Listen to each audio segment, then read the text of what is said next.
whispering shadows in the heart of the woods. The chill of the night seeped through the cracks in the cabin's walls, sending shivers down my spine as I huddled closer to the dwindling fire.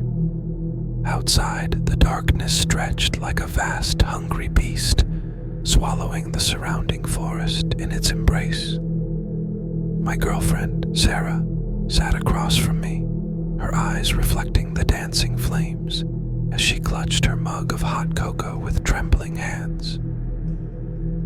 "We shouldn't have come here, Mark," she whispered, her voice barely audible above the howling wind outside.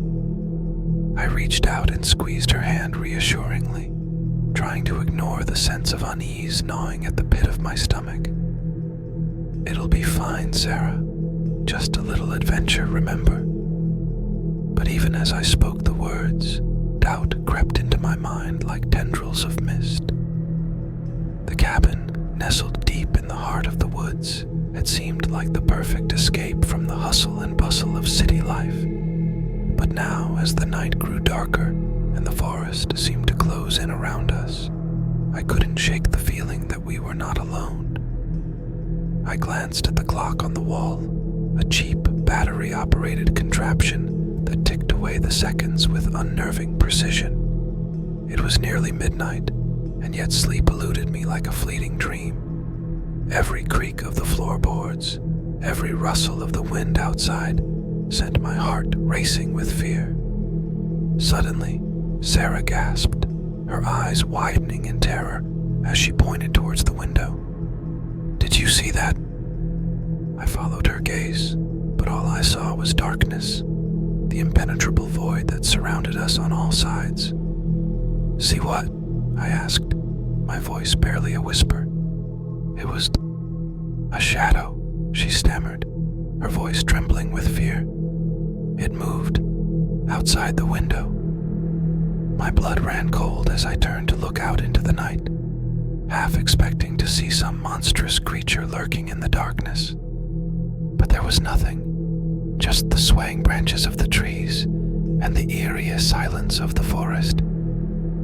"It's probably just your imagination, Sarah," I said, trying to sound calm and collected despite the growing sense of dread in my chest. "We're just spooking ourselves out." But even as I spoke the words, I knew they were hollow, mere attempts to reassure myself as much as Sarah. Something about this place felt off, as if the very air was charged with a malevolent energy that whispered of ancient secrets and forgotten horrors. We sat in silence for what felt like an eternity, the only sound the crackling of the fire and the distant howling of the wind. I tried to push aside my fears, to convince myself that it was all just a trick of the mind, but deep down, I knew better. And then, just as I was beginning to relax, I heard it, a soft, insidious whispering that seemed to emanate from the very walls of the cabin. At first, I thought it was just the wind playing tricks on my ears, but as the whispers grew louder and more distinct, I realized that there was something else at play here, something dark and malevolent that hungered for our souls. I looked at Sarah, her eyes wide with terror as she clutched her mug of cocoa with white-knuckled hands. "Do you hear that?" she whispered, her voice barely audible above the cacophony of whispers that filled the cabin. I nodded, unable to tear my gaze away from the shadows that seemed to dance and writhe in the corners of the room. "We need to get out of here, Sarah," I said, my voice hoarse with fear. "Now." But even as I spoke the words, I knew it was too late. The whispers had grown louder, more insistent, until they filled my mind with a maddening cacophony of sound. I clutched my head in agony, trying to block out the voices, but they were everywhere, inside my head, inside the very fabric of reality itself. And then, just as suddenly as it had begun, the whispers stopped. The cabin fell silent once more, save for the ragged sound of our breathing and the pounding of our hearts.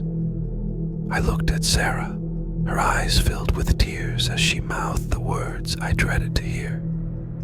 "We're not alone." And in that moment, as the darkness closed in around us like a suffocating shroud, I knew that whatever lurked in the shadows was not of this world, that it hungered for our souls, and that no amount of fire or light could keep it at bay. We were trapped, alone, in the heart of the forest, with nothing but the whispering shadows for company.